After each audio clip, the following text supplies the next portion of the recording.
Recording by Abhi Films Studio. Music by DJ Apache.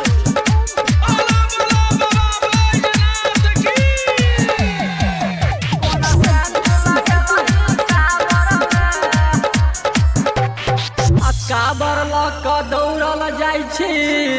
तू गे power में आ गेरुआ रंग खिलै छौ गे रंग रूप साबर में काबर में ओइ काबर में कोना सेंट लगलही काबर में गई काबर में कोना सेंट लगलही काबर में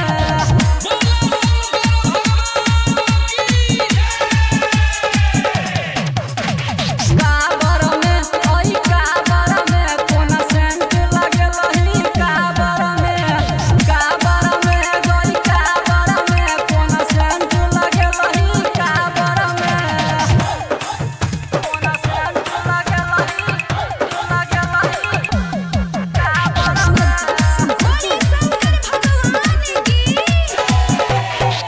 अब भोला बाबा देतौ तोरा एक नंबर दुल्हा गे अब फूक नहीं पड़तौ तोरा अब हे गई चूल्हा गे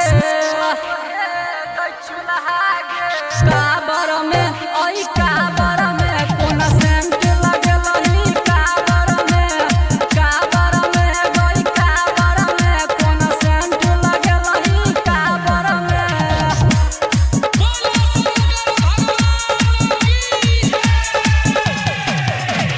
काबर में ओइ काबर में कोना सेंट लगलही काबर में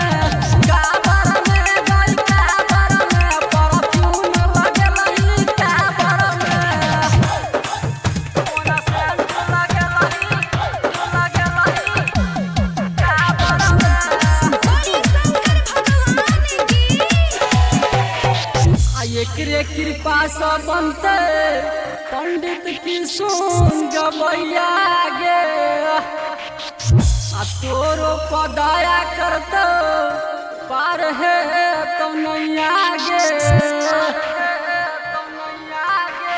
काबर में ओइ काबर